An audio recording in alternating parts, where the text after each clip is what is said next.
Welcome to NTV. నేను మీ Harika. Right now నేను మొయినాబాద్లో ఉన్న కనకమామిడి విలేజ్లో ఆరోగ్యవర్ధిని హాస్పిటల్లో ఉన్నాను. ఎందుకో తెలుసా, ఇప్పుడు జనరల్గా టౌన్స్లో చూసినా కూడా లేకపోతే సిటీస్లో చూసినా కూడా చాలామంది డాక్టర్స్ ఉంటారు, చాలా హాస్పిటల్స్ ఉంటాయి, చాలా అలోపతి రిలేటెడ్ హాస్పిటల్స్ ఉంటాయి. బట్ ఆయుర్వేదిక్ రిలేటెడ్ చాలా చాలా చాలా తక్కువ ఉంటాయి. అందులో ఇది ది బెస్ట్ అని చెప్పొచ్చు. ఎందుకంటే చాలా రీజన్స్ ఉన్నాయి. ఇక్కడున్న ప్రతి టెక్నిక్ కానీ ప్రతి మెథడ్ కానీ వాళ్ళు యూజ్ చేసే ట్రీట్మెంట్ ఆప్షన్ కూడా ప్రతి ఒక్కటి కూడా పురాతన గ్రంథాల నుంచి, సుశ్రుత సంహిత బుక్స్ నుంచి సేకరించినవే. అండ్ వీళ్ళు ఇక్కడ ఎలాంటి హెల్త్ రిలేటెడ్ ఇష్యూస్ అయినా, అంటే ఐ రిలేటెడ్ ప్రాబ్లమ్స్ కావచ్చు, డయాబెటీస్ కావచ్చు, బీపీ కావచ్చు, న్యూరలాజికల్ ప్రాబ్లమ్స్ కావచ్చు, ఇలాంటివి ఏవైనా కూడా ఇంజెక్షన్ లేకుండా, సర్జరీస్ లేకుండా జస్ట్ ఆయుర్వేదిక్ పద్ధతిలో ట్రీట్ చేస్తుంటారు. మరి ఇంకెందుకు లేట్, ఒకసారి లోపలికి వెళ్ళి డాక్టర్ గారిని కలిసి అన్ని విషయాలు వివరంగా తెలుసుకుందాం.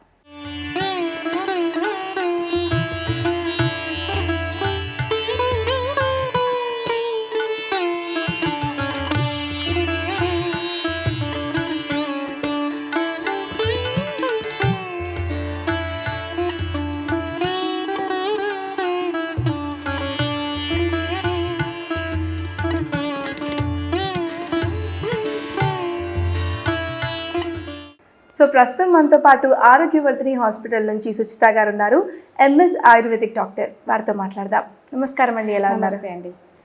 సో ఫస్ట్ చెప్పండి, అసలు ఆరోగ్యవర్ధిని సెంటర్ గురించి, హాస్పిటల్ గురించి, అలాగే మీ బ్యాక్గ్రౌండ్, ఆయుర్వేదిక్ ఫీల్డ్కి మీరు ఎప్పుడు వచ్చారు, ఎలా జరిగింది? బిఎంఎస్ అనేది నాది వరంగల్లో అయిపోయింది. ఆ తర్వాత ఎంఎస్ ఇక్కడ హైదరాబాద్లో చేశాను. ఆ ఎంఎస్ ఫైనల్ ఇయర్ చేస్తున్నప్పుడే హాస్పిటల్, ఆరోగ్యవర్ధిని హాస్పిటల్ అనేది ఫైనల్ ఇయర్ అయిపోగానే స్టార్ట్ చేశాను.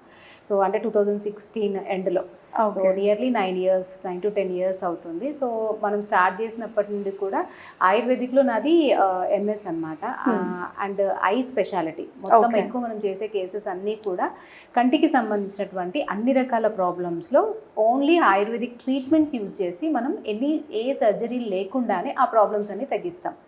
లైక్ రెటినోపతిలో కావచ్చు, లేకపోతే కార్నియాకి సంబంధించిన ప్రాబ్లమ్స్లో కావచ్చు, క్యాట్రాక్ట్ లాంటి ప్రాబ్లమ్స్లో కావచ్చు. వీటన్నిటిలో చాలా వరకు ఏంటి అని అంటే సర్జరీసో, లేజర్ ఇంజెక్షన్సో చేస్తూ ఉంటారు. కానీ మన ఆయుర్వేదిక్లో సుశ్రుత సంహిత లాంటి పురాతన బుక్స్లో చెప్పబడినటువంటి పురాతనమైన పద్ధతులని మనం ఫాలో చేస్తూ ఇప్పుడున్న కరెంట్లీ వచ్చే ప్రాబ్లమ్స్ అన్నిటినీ కూడా మంచి చక్కటి సొల్యూషన్ మనం ఇవ్వగలుగుతున్నాం. ఓకే. సో ఇందులో ఎటువంటి పెయిన్ఫుల్ ఇంజెక్షన్స్ కానీ, పెయిన్ఫుల్ సర్జరీస్ కానీ మనకి ఉండవు. అండ్ ఇంకొకటి ఏంటంటే సైడ్ ఎఫెక్ట్స్. చాలా మంది అడుగుతుండే క్వశ్చన్ ఏంటంటే, అరే ట్రీట్మెంట్ చేయించుకోవడానికి వస్తే ఏమైనా ఉన్న కన్ను పోతుందేమో, ఎందుకు వెళ్తారు ఆయుర్వేదిక్ అని చెప్తూ ఉంటారు. కానీ మనము ఇదంతా కూడా ఎవిడెన్స్ బేస్డ్గా చేస్తాము. ఎవ్రీ ఎగ్జామినేషన్ ట్రీట్మెంట్ ముందు, ట్రీట్మెంట్ తర్వాత చేస్తాము.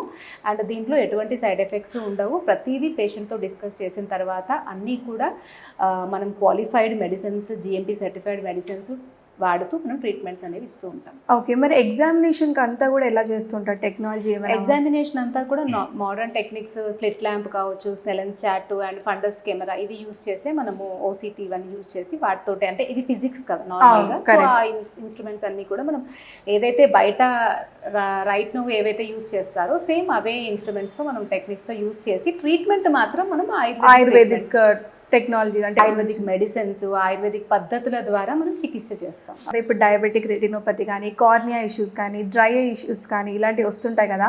అలోపతిలో కూడా చాలా వాటికి ట్రీట్మెంట్ ఆప్షన్స్ ఉండవు, కానీ ఆయుర్వేదంలో ఉన్నాయి. అంటే మీరు అన్నట్టు సుశ్రుత సంహిత బుక్స్ నుంచి వస్తాయని. సో మీ ట్రీట్మెంట్ పద్ధతి అంతా ఎలా ఉంటుంది? ఆయుర్వేదంలో కంటికి సంబంధించి స్పెసిఫిక్గా చేసే ట్రీట్మెంట్స్ని చాలా ఎలాబొరేటెడ్గా చెప్పారనమాట. అంటే ఆ ఎరాలోనే వాళ్ళకి కంటికి సంబంధించిన చాలా రకాల ప్రాబ్లమ్స్ గురించి తెలుసు.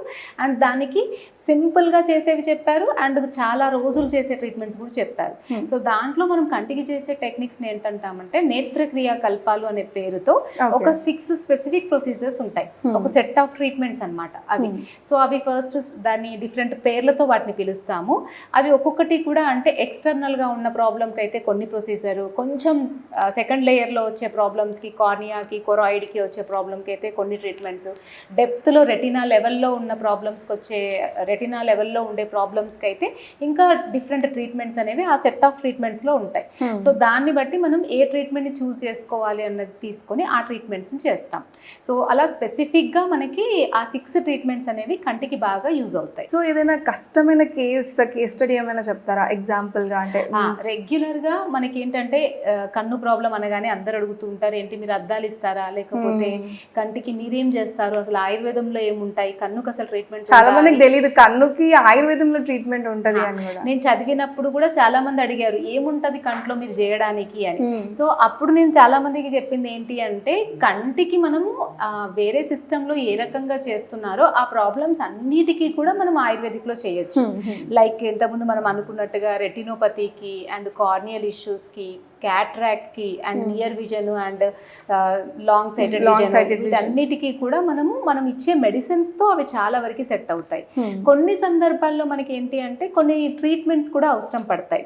లైక్ ఆయుర్వేదంలో ఎలా చూస్తామంటే కన్ను అంటే ఓన్లీ కన్నుకి మాత్రమే మనం ట్రీట్ చెయ్యము, కాజ్ కి ట్రీట్మెంట్ చేస్తాం. అంటే కార్యకారణ సంబంధం మీద ఆయుర్వేదం అనేది వర్క్ అవుతుంది. అంటే రూట్ కాజ్ ఏంటి అన్నది మనకి చూస్తాం అన్నమాట. అంటే ఇప్పుడు మనకి ప్రాబ్లం కళ్ళల్లో కనిపిస్తుంది, కానీ దీని కాజ్ అనేది మనకి ఎక్కడ ఉంది అనేది డిటెక్ట్ చేయడమే డాక్టర్ యొక్క బాధ్యత అన్నమాట. ఎలా అయితే లాయర్ అనే అతను ఒకటి ఏదైనా జరిగినప్పుడు ఏమేం జరిగింది అన్నది అన్ని కూడా చూసుకొని అది ఎలా అయ్యింది అన్నది ఒక కన్క్లూడ్కి వస్తారు. ఏది కనిపిస్తుందో అది ఆల్వేస్ నిజం ఉండదు. అలాగే మనకి డిసీజ్ అనేది కొన్నిసార్లు కళ్ళల్లో కనిపిస్తుంది, కొన్నిసార్లు హార్ట్లో కనిపిస్తూ ఉంటుంది, కానీ రూట్ కాజ్ అనేది ఎల్స్వేర్ ఉంటుంది. లైక్ ఎగ్జాంపుల్ అంటే మనకి జాండీస్ వస్తుంది. సో జాండీస్ లో కళ్ళంతా పచ్చగా అవుతాయి, కానీ కాజ్ కళ్ళలో ప్రాబ్లం కనిపిస్తుంది, కానీ దాన్ని కాజ్ ఎక్కడ ఉంటుంది, లివర్ లో ఉంటుంది. అలాగే రెటినోపతిలో కూడా ఏంటి అంటే కళ్ళలో బ్లడ్ వెజల్స్ రప్చర్ అవ్వడం వల్ల, లేకపోతే బ్లడ్ వెజల్స్ లో లీకేజ్ అవ్వడం వల్ల మనకి కంటి చూపు అనేది మందగిస్తుంది. కానీ దానికి అసలు కారణం ఏంటి అంటే షుగర్. ఓకే. సో డయాబెటీస్ వల్ల వచ్చే అది కాంప్లికేషన్. కాబట్టి మనం కంటికి ట్రీట్మెంట్ చేయడంతో పాటు షుగర్ని కంట్రోల్ చేయడము అండ్ బ్లడ్ వెజల్స్ని స్ట్రాంగ్గా చేసే ట్రీట్మెంట్ మనం చేస్తాం.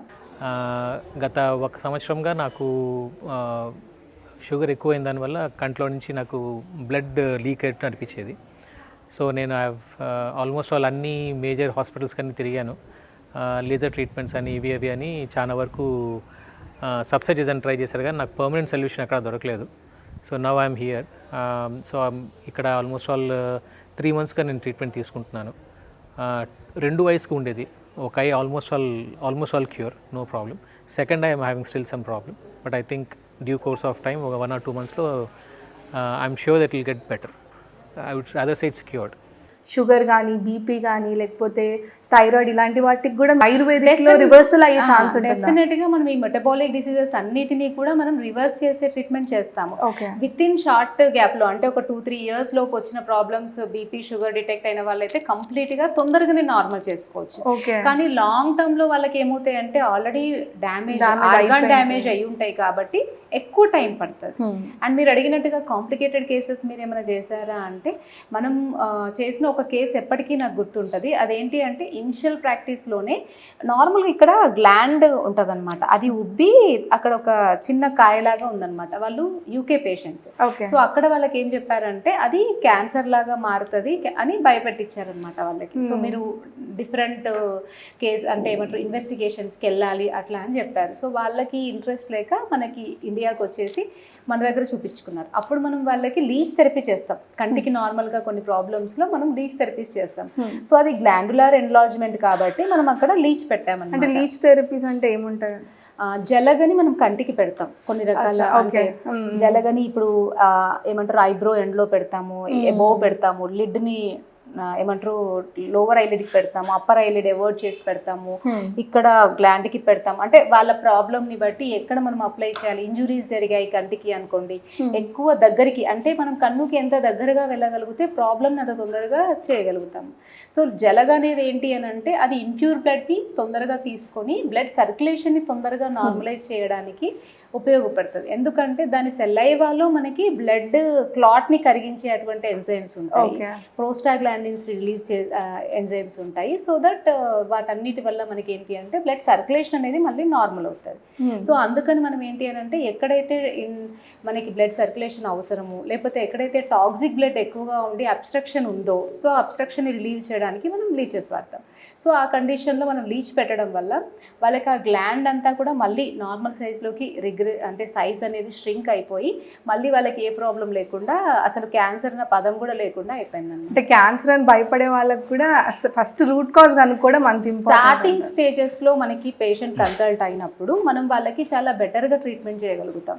మొత్తం స్టేజ్ అంతా అయిపోయి అడ్వాన్స్డ్గా అయిపోయి చాలా డ్యామేజ్లో అయినప్పుడు ఏ డాక్టరు కూడా ఎక్కువ ఏం చేయలేని స్టేజ్లో ఆయుర్వేదం కూడా ఏమీ చేయలేకుండానే ఉంటుంది.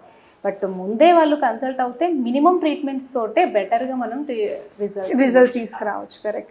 ఇప్పుడు లైఫ్ స్టైల్ డిసీజెస్ మీరు మెన్షన్ చేసినట్టు షుగర్ కానీ బీపీ కానీ లేకపోతే ఇవన్నీ రివర్సల్స్ కావడం, అంటే కంట్రోల్ అవ్వడము మేబీ డైట్ వల్ల ఇలా చేయొచ్చు, బట్ రివర్సల్ అలోపతిలో కూడా కొంచెం ఎక్స్టెంట్ వరకు రాదు. సో ఆయుర్వేదిక్లో ఎలాంటి మెడిసిన్ కానీ అంటే లైక్ ట్రీట్మెంట్ పద్ధతి అంతా ఎలా ఉంటుంది? నార్మల్గా మీరు అడిగినట్టు షుగర్కి ఒకవేళ మనం తీసుకున్నట్టయితే షుగర్ రావడానికి 2 కారణాలు ఉంటాయి. ఒకటి వచ్చేసి ఇన్సులిన్ అనేది మనకి నార్మల్గా రిలీజే అవ్వకపోవడము, రెండవది వచ్చేసి ఇన్సులిన్ రెసిస్టెన్స్, అంటే రిలీజ్ అయినటువంటి ఇన్సులిన్ అనేది మనకి మన సెల్స్ అనేవి తీసుకోలేకపోతాయి అనమాట. ఈ 2 కారణాల వల్ల వస్తాయి. ఒకటేమో టైప్ 1, సెకండ్ ఏమో టైప్ 2. ఈ ఇన్సులిన్ రెసిస్టెన్స్ ఎందుకు పెరిగింది అన్నదానికి అలోపతిలో రీజన్ లేదు. ఎందుకు ఇన్సులిన్ ఉన్నా కూడా సెల్ తీసుకోవట్లేదు అన్నదానికి రీజన్ లేదు. కానీ ఆయుర్వేదిక్ లో మనం ఈ ఇన్సులిన్ రెసిస్టెన్స్ ఎందుకు వచ్చింది అన్నదానికి, అంటే అలోపతి వర్డింగ్ వాడకుండా నార్మల్గా ఒక షుగర్ పేషెంట్ వచ్చినప్పుడు తన సిమ్టమ్స్ అనేవి మనం చూస్తాం. సో ఫస్ట్ తనకి ఏంటి, బాగా దాహం వేస్తుందా, ఎక్కువ యూరినేషన్ వెళ్తున్నారా, లేకపోతే కళ్ళు తిరగడం ఎక్కువగా ఉందా, లేకపోతే బాడీ అంతా బరువుగా ఉందా. సో అట్లా దాన్ని బేస్ చేసుకొని వాత పిత్త కఫ అని మనం డిఫరెన్షియేట్ చేస్తాం. చేసిన తర్వాత వాళ్ళకి ఆర్గాన్ని మనం స్టిమ్యులేట్ చేసే, అంటే ఇప్పుడు లివర్ ప్రాబ్లం వల్లనే చాలా వరకు డైజెషన్ డిస్టర్బెన్స్ అవుతుంది. సో డైజెషన్ డిస్టర్బెన్స్ అయిన తర్వాతే వాళ్ళకి ఇప్పుడు షుగర్లో కనిపించే కళ్ళు తిరగడం కావచ్చు, నీరసంగా ఉండడం కావచ్చు, ఈ లక్షణాలు ఉంటాయి.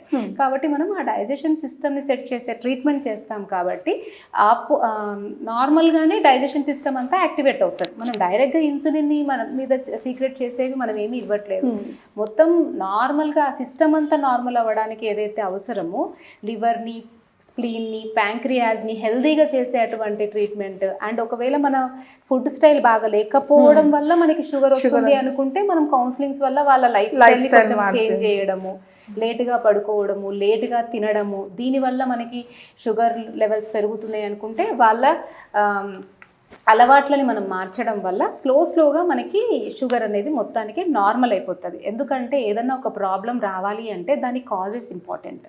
అంటే ఒక పర్టిక్యులర్ షుగర్ అనే ప్రాబ్లం రావాలి అంటే కొన్ని కారణాలు ఉంటాయి.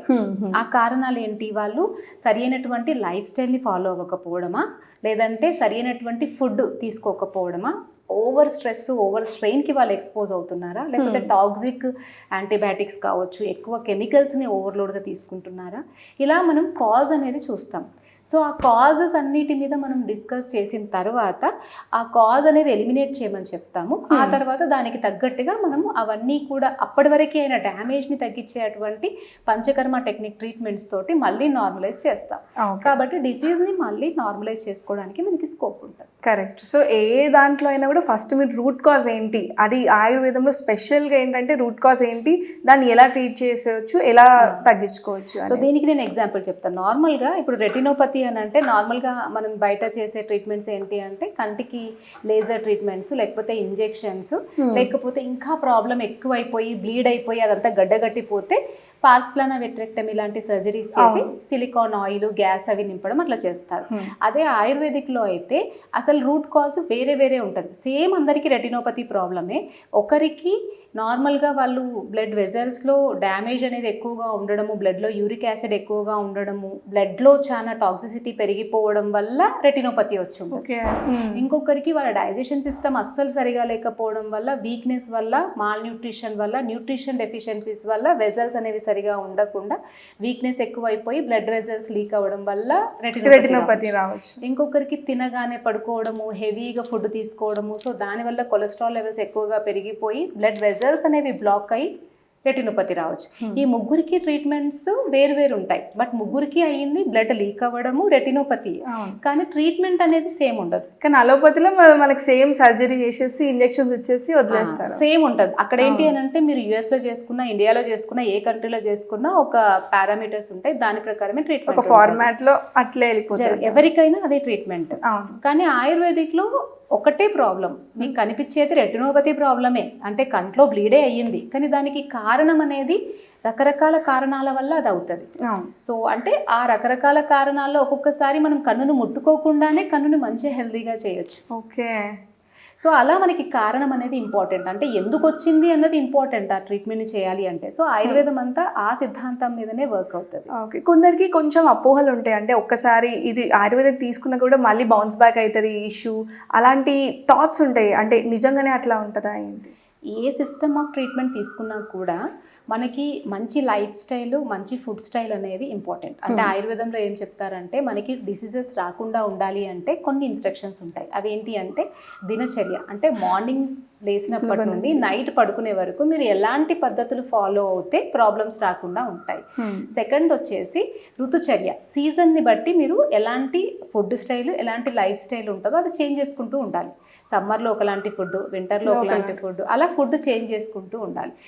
థర్డ్ వచ్చేసి కొన్ని వేగాలని ఆపకూడదు, అంటే లైక్ యూరిన్ కావచ్చు, మోషన్ కావచ్చు, గ్యాసెస్ కావచ్చు, ఇట్లా ఏంటి తేన్పులు కావచ్చు, వేటిని కూడా మనము షైతోనో లేకపోతే టైం కుదరలేదనో ఆ న్యాచురల్ అడ్జస్ట్ని అస్సలు ఆపొద్దు. కంట్రోల్గా పెట్టుకోవడం వల్ల ప్రాబ్లమ్స్ ఎక్కువ వస్తూ ఉంటాయి. ఈ మధ్య కాలంలో లేడీస్ కూడా సైకిల్ రాకుండా ఉండాలని నార్మల్గా టాబ్లెట్స్ వేసుకొని ఆపడం, ఇలాంటి వాటి వల్ల కూడా మనకి బ్లడ్ వెజల్స్ డ్యామేజ్ అయ్యి తర్వాత మనకి ఫర్దర్గా కాంప్లికేషన్స్ వస్తూ ఉంటాయి. అండ్ లాస్ట్ వచ్చేసి నార్మల్గా ఫుడ్ ఎలా తినాలి ఏంటి, అంటే మనకి డైజెషన్ మంచిగా అవ్వాలంటే ఎలా దాని పద్ధతి ఏంటి, ఇట్లా ఒక హెల్దీ లైఫ్ స్టైల్ అనేది ఎలా మెయింటైన్ చేసుకోవాలి, ఆరోగ్యంగా ఉండాలంటే చాలా రకాల SOPs మనం ఫాలో అవ్వాలి, అప్పుడే మనకి హెల్త్ ఉంటుంది. మీకు ఏ డిసీజ్ వచ్చినా ట్రీట్మెంట్ చేసుకొని మళ్ళీ ఇష్టం ఫాలో అయితే ఖచ్చితంగా మళ్ళీ బౌన్స్ బ్యాక్ ఖచ్చితంగా డిసీజ్ వస్తుంది. అందుకే ఏ సిస్టమ్ కూడా గ్యారంటీ ఇవ్వలేదు, మళ్ళీ ఎప్పటికీ రాదు అని చెప్పలేదు. మీరు చేసుకునే దాన్ని బట్టే మీకు హెల్త్ ఉంటుంది. మీరు మళ్ళీ మంచి లైఫ్ స్టైల్లో ఉంటేనే మీకు డిసీజ్ మళ్ళీ రాకుండా ఉంటుంది. మీరు ఎంత మంచి ట్రీట్మెంట్స్ చేసుకున్నా మీరు మళ్ళీ అదే లైఫ్ స్టైల్లోకి వెళ్తా అంటే ఎవరు కూడా ఏం చేయలేరు. కరెక్ట్. సో ఇప్పుడు అలోపతిలో చాలా వరకు అంటే ఇప్పుడు జెనెటికల్ ప్రాబ్లమ్స్ వస్తుంటాయి కదా, అవి కానీ లేకపోతే న్యూరలాజికల్ ప్రాబ్లమ్స్ ఉన్నాయి కదా, వాటికి ట్రీట్మెంట్ ఆప్షన్స్ ఉండవు. అంటే ఇంకా ఇది ఇంతే, లైక్ ఇంకా ఒకసారి న్యూరో ప్రాబ్లం వచ్చిందంటే ఇంకా వాళ్ళు బెడ్ రిడనే అని ఫిక్స్ అయిపోతూ ఉంటారు. దానికి ఆయుర్వేదిక్లో ఎలా ఉంటుంది మీ దగ్గర? ఆయుర్వేదిక్లో ఈ న్యూరలాజికల్ ప్రాబ్లమ్స్ అన్నీ కూడా మనం వాత రోగాల కింద తీసుకుంటాం అనమాట. సో దీనికి అంటే నార్మల్గా రిజ్యువినేటింగ్ థెరపీస్ అనేవి చేయాల్సి ఉంటుంది. సో ఆయుర్వేదంలో చాలా రకాల రిజ్యువినేటింగ్ థెరపీస్ ఉంటాయి. చాలామంది ఇప్పుడు మనకి పెరాలసిస్ కేసెస్లో ఒకసారి వాళ్ళకి టైమ్, అంటే నార్మల్గా మనకి 2 టైప్స్ పెరాలసిస్ ఉంటాయి. ఒకటేమో ఇస్కీమిక్ అంటారు, అంటే బ్లడ్ సర్క్యులేషన్ సరిగా అందకపోవడం వల్ల వచ్చే పెరాలసిస్. ఇంకొకటేమో హెమరేజిక్, అంటే బ్లీడ్ అవ్వడం వల్ల వచ్చే పెరాలసిస్. సో ఈ ఇస్కీమిక్ దాంట్లో వితిన్ 4 అవర్స్లో వెళ్ళి ఇంజెక్షన్ తీసుకోకపోతే వాళ్ళు కంప్లీట్గా పారలైజ్, అంటే ఒక వైపు పారలైజ్ అయిపోతారు. తర్వాత మనం ఏ ట్రీట్మెంట్ చేసినా అది స్లోగానే వస్తుంది తప్ప వాళ్ళని మళ్ళీ నార్మల్ చేయలేము. హెమరేజిక్ దాంట్లో కూడా బ్లీడింగ్ తగ్గడానికి, మనం బ్లీడ్ తీయడానికి కొన్ని సక్షన్ మెథడ్స్, కొన్ని IV ఇంజెక్షన్స్, మేనేజ్మెంట్స్ ఉన్నాయి. కానీ దాంట్లో కూడా వాళ్ళు ఒకసారి చెయ్యి కాలు పడిపోతే ఏం చేయలేరు అన్నమాట. అలాంటి వాటిల్లో ఆయుర్వేదిక్లో వితిన్ టైం పీరియడ్లో, అంటే ఒక 15 days లోపే తీసుకొచ్చారనుకోండి మంచి రిజల్ట్స్ ఉంటాయి. అట్లీస్ట్ 6 months లోపు తీసుకొచ్చినా కూడా ఒక 70-80% వరకు మనకి ప్రాపర్గా వాళ్ళని చేయగలుగుతాం. ఇలా నర్వ్ని మనం తొందరగా న్యూరాలజీ ప్రాబ్లమ్ని రివైవ్, అంటే మళ్ళీ ఆ సర్క్యులేషన్ని మళ్ళీ నార్మలైజ్ చేసి నర్వ్స్ని స్ట్రెంథన్ చేయగలుగుతాం.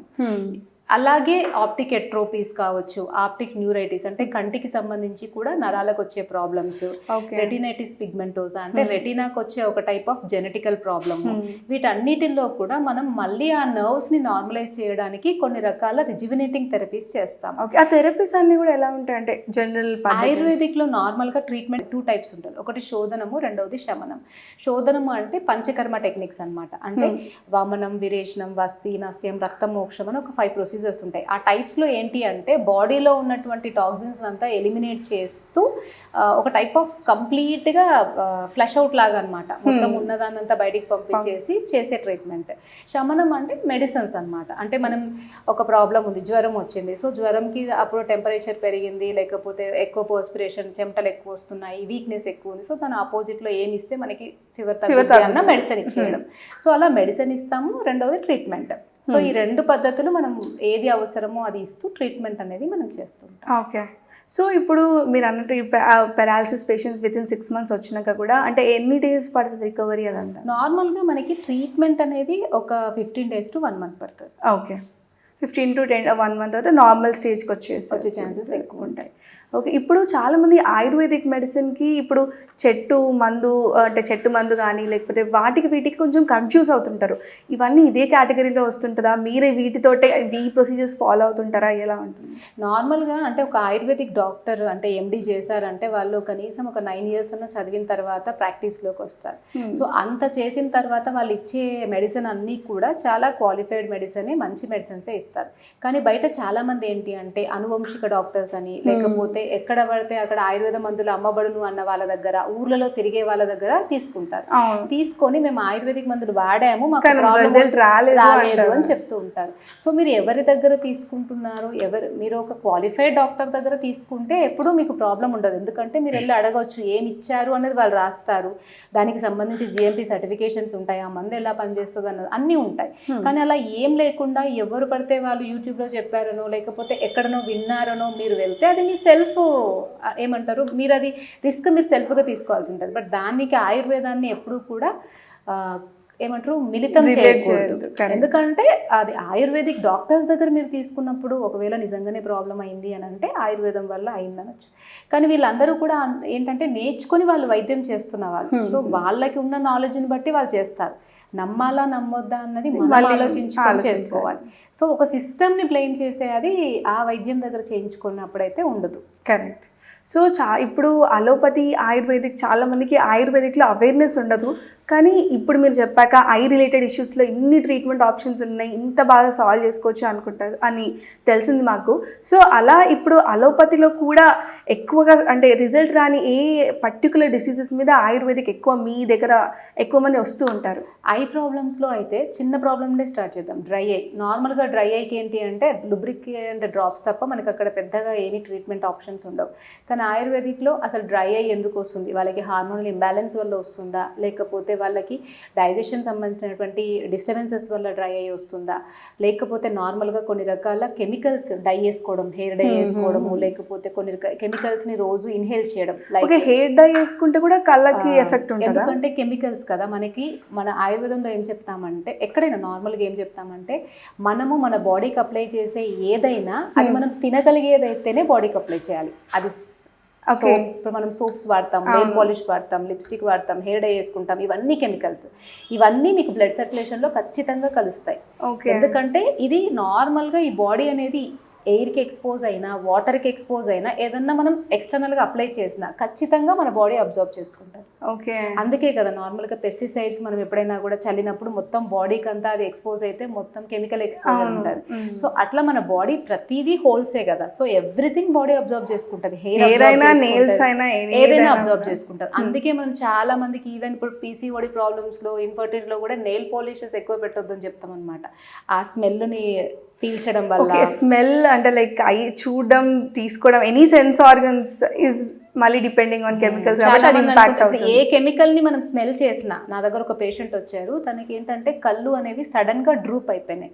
అంటే ఐ ల్యాషెస్ అనే ఐ లిడ్స్ అనేవి డ్రూప్ అయిపోయినాయి. సో రీజన్ కాజ్ చూసుకుంటే ఆయన ఒక సెలూన్లో చేస్తాడనమాట. రోజుకి ఒక 30-40 హెయిర్ డైలు వేస్తాడనమాట. సో ప్యాకెట్ ఇప్పాలి, పొయ్యాలి, కలపాలి. సో అది పౌడర్ చాలా ఫైన్గా ఉంటుంది కదా. సో అది పీల్చి ఏమైపోయిందంటే తనకి ఫస్ట్ నోస్ నుండి డిశ్చార్జెస్ రావడము, రిపీటెడ్గా నోస్ డిశ్చార్జ్ కంటిన్యూస్గా ఉండి ఆ తర్వాత కళ్ళు కూడా వీక్ అయిపోయి మొత్తానికి కంటి ప్రాబ్లం వచ్చింది. సో అందులో కాజ్ ఏంటి? కెమికల్ డై ఎక్స్పోజర్ అనేది తనకి రిపీటెడ్గా తన సెన్సరీ ఆర్గాన్స్ కావడం వల్ల ఆ కెమికల్ న్యూరోటాక్సిసిటీ అనేది వచ్చిందనమాట. సో అలా ప్రతిదీ కూడా మనకి ఏంటి అని అంటే, మన టాక్సిసిటీ అనేది మనకి డెవలప్ అయినప్పుడు బాడీలో అది ఎన్ని రకాలుగా అయినా కూడా మనకి అది ఎఫెక్ట్ చేస్తుంది. సో ఇట్లా డిఫరెంట్ లైక్ చాలా డిఫరెంట్ థింగ్స్ మన లైఫ్లో ఇంపాక్ట్ చేస్తుంటాయి కాబట్టి మనం అంతా జాగ్రత్తగా ఉండాలి. అందుకే అంటే చాలామంది మేము ఏం చేయలేదు, మాకు ప్రాబ్లం వచ్చింది అని చెప్తూ ఉంటారు. కానీ వాళ్ళ హిస్టరీ తీసుకున్నప్పుడు మనకి కాజెస్ అనేవి తెలుస్తాయి. సో ఇలా వాళ్ళకి ఒకవేళ కెమికల్ ఎక్స్పోజర్ ఉంది అని అంటే వాటిని అవాయిడ్ చేయమని చెప్తాము. అండ్ బాడీస్కి ఎక్కువ చాలామంది ఏం చేస్తూ ఉంటారంటే ఇష్టం ఉన్నట్టుగా యాంటీబయాటిక్స్ వాడడము, టాబ్లెట్స్ వాడడం అవి చేస్తూ ఉంటారు. దానివల్ల కూడా మనకి ఏంటంటే కిడ్నీస్ దెబ్బతినడం, లివర్ పాడవడం అవి అవుతూ ఉంటాయి. సో అలాంటివన్నీ అవాయిడ్ చేయమని చెప్తూ ఉంటాం. కరెక్ట్. సో బెస్ట్ థింగ్ ఏంటంటే ఆయుర్వేదిక్లో రూట్ కాజ్ కనుక్కొని దాని మీద మీరు ఫోకస్ చేసి ట్రీట్మెంట్ ఇస్తారు కాబట్టి ఆ రిజల్ట్స్ కూడా అలోపతిలో కూడా ఇవ్వలేని రిజల్ట్స్ ఆయుర్వేదిక్లో ఇస్తూ ఉంటారు. ఎందుకంటే కొన్నిసార్లు అసలు ఆ కాజ్ అనేది మనం ఆలోచించాము ఇది కూడా కాజ్ అయ్యి ఉంటుందా డిసీజ్కి అని. సో అలాంటి కాజెస్ ఉన్నప్పుడు మనం దాన్ని అవాయిడ్ చేసుకుంటే ఆ పర్టికులర్ డిసీజ్కి మంచి రిజల్ట్ అనేది వస్తుంది. కరెక్ట్.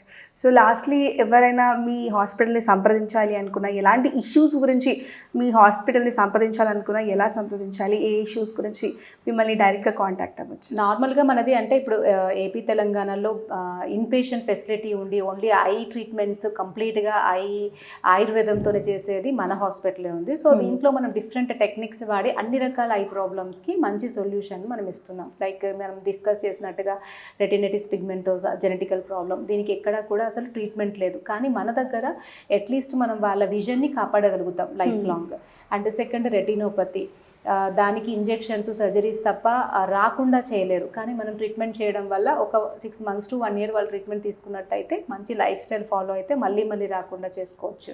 అండ్ డ్రై ఐ కావచ్చు, కార్నియల్ ప్రాబ్లమ్స్ కావచ్చు, సైట్ రిలేటెడ్ ప్రాబ్లమ్, చిన్నపిల్లల్లోనే అద్దాలు బయట చెప్తారు వీటిని అసలు రివర్స్ చేయలేము, ఇది రాదు అని. కానీ ఆయుర్వేదిక్లో మనం వాటిని ఎన్నో కేసెస్ మనం రివర్స్ చేయగలుగుతాం. ఏ డిసీజ్నైనా మనం ట్రీట్ చేయగలుగుతాము. ఎప్పుడు అంటే దాని కరెక్ట్ కాజ్ తెలుసుకున్నప్పుడు అండ్ దానికి తగ్గ ట్రీట్మెంట్ మనం ఇచ్చినప్పుడు. సో అది మనం కరెక్ట్గా చేసినప్పుడు ప్రతి ఐ ప్రాబ్లమ్ని కూడా మనం చాలా వరకు ట్రీట్ చేయగలుగుతాం. కరెక్ట్. సో మిమ్మల్ని కాంటాక్ట్ అవ్వడం ఎలా? నార్మల్గా మనది నా ఫోన్ నెంబర్ వచ్చేసి 9849654447 అండ్ హాస్పిటల్ నెంబర్ వచ్చేసి 9121543152. సో ఫోన్ చేసి అపాయింట్మెంట్ తీసుకొని కన్సల్ట్ అవ్వచ్చు. అండ్ మనది వెబ్సైట్ కూడా ఉంది www.arogyavadini.com.